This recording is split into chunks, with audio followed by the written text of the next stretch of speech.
Hi, welcome to the 1099 EDN Understanding Learner Diversity assignment, Part C. This is an online discussion. In order of appearance, we have Ellen McDonald, Alexander Zanussi, Christiana Moore, and Indiana Horrobin. Please welcome to the digital stage, Ellen. Hi guys. Well, inclusion has become a fast-growing concept over the past many years, especially through education.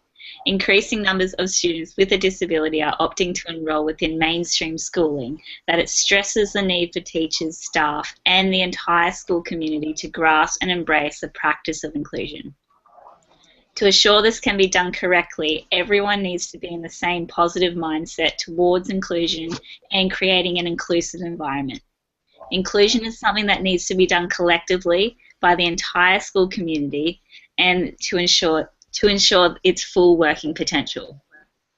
For example, if it is the teacher's responsibility to inform and prepare his or her students so they all understand inclusion and what it means to have a student with a disability working alongside them.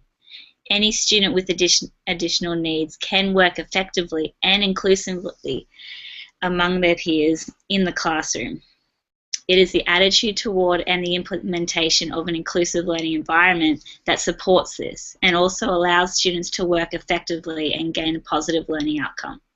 How a teacher approaches inclusion and his or her behaviour toward the situation will be reinvested in the students. As every student with a disability has the right to an education, one that is inclusive and open to his or her diverse needs. It is out of the education provider's hands to decide whether or not students should be enrolled within a mainstream or specialised schooling facility. In fact, part of the Disability Standards for Education declares the right of students to seek admission to, apply for enrolment in, the institution on the same basis as a prospective student without a disability and without experiencing discrimination. It is the decision from the student and the immediate family on which pathway they should take. Students with additional needs have rights, the right to an education that is fair and free from discrimination, and the right to choose the type of education they would like to receive. Every school curricula has the ground resources and capabilities to provide an inclusive learning environment. Therefore, it is law by their responsibility to cater for the needs of students with a disability. Alex? Cool. I'm going to be touching on social justice and human rights very quickly. A couple of the key principles underlying inclusion are that school systems have used the principles to develop system-wide policies. School leaders use them for the basis of school policies, and teachers use them to plan and implement new programs.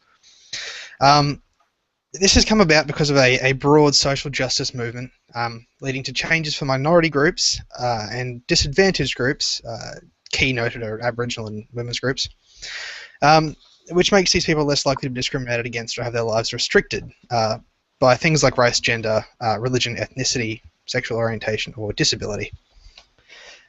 This leads to the key idea that people with disabilities want to be regarded as people first, of course, people first thinking. They want to make decisions based on their own lives, and they don't want these decisions to be solely based on their disability.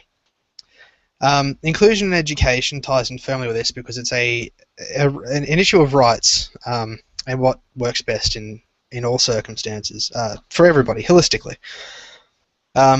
These social changes are sometimes instigated by legislation, such as the Commonwealth Disabilities Discrimination Act, the Education Act in Australia, and the Human Rights Act for New Zealand. Generally supported socially, but not always legislated. Just a couple of the key ideas. Normalisation forms the basis of special education policies in most school systems. It is a social justice concept and ties in very closely with redistributive models. It embraces the idea that people are entitled to live as normal lives as possible in their community, and also incorporates very closely the least restrictive environment, which is a very recognitive way of thinking Thanks.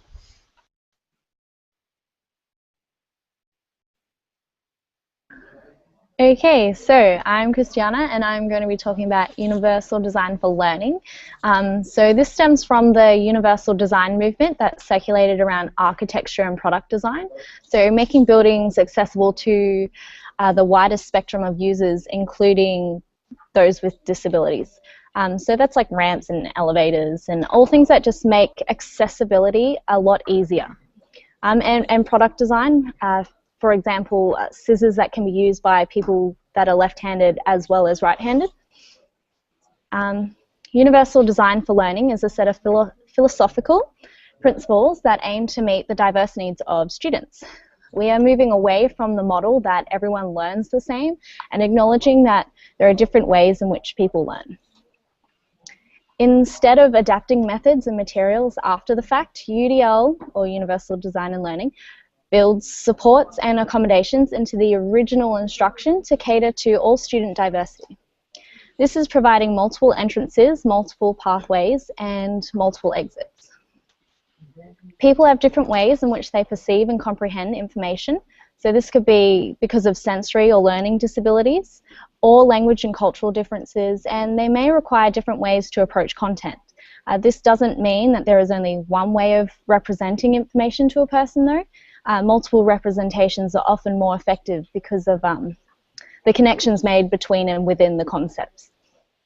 Learners also differ in the way they express knowledge. So options for expression is essential, as some people may be able to express themselves verbally better than through written text or vice versa. This may be due to disability or language barriers, anything like that. Finally, there are also many ways to encourage students to learn and engage them. There are many things that affect an individual and how or what they want to learn, like culture, personal relevance, background knowledge, and there's many differing factors. While some people may enjoy freedom with their learning, others become disengaged or frightened by that and prefer the strict rigors of specific guidelines, and others may prefer working in groups while others like individual work and study. So there's not one way to engage students as well, so you need to provide multiple options for student engagement. That's quite critical. Any questions, anyone?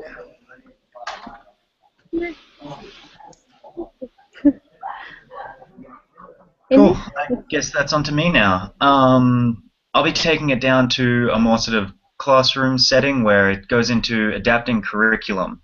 There'll be three main areas that I'll cover. The first is trying to suit your teaching to cover all different types of learning styles. This is audio, visual, and kinesthetic, audio being hearing, visual being seeing things, and kinesthetic being picking up things best through doing that action or completing that procedure.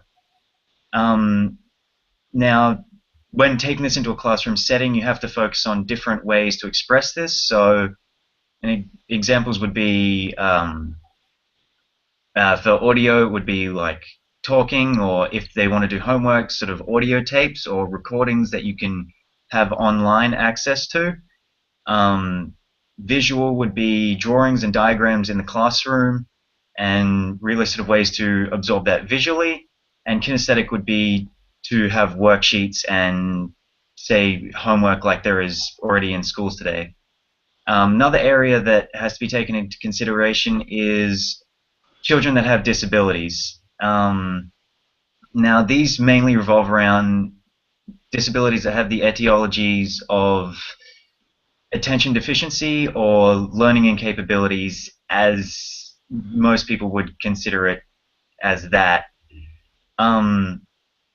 Examples of these would be some acquired brain injuries and ADHD or ADD.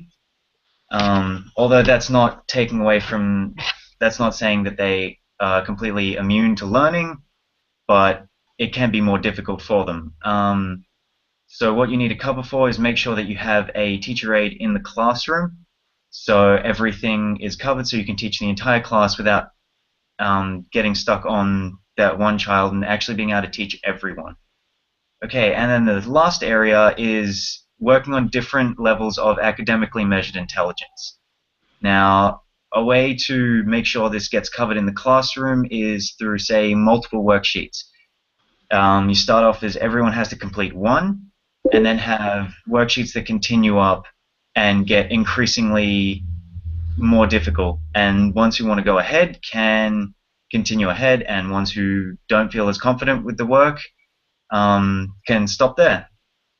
So that's pretty much how to cover in-class examples of adapting the curriculum to suit the teaching style. I guess that's the end of this discussion. This is 1099 EDN, Understanding Learner Diversity, Part C, group assignment. This is an online discussion. The order of talkers were Ellen McDonald, Alexander Zanussi, Christiana Moore, and I'm Indiana Horobin. Thank you for listening. Bye.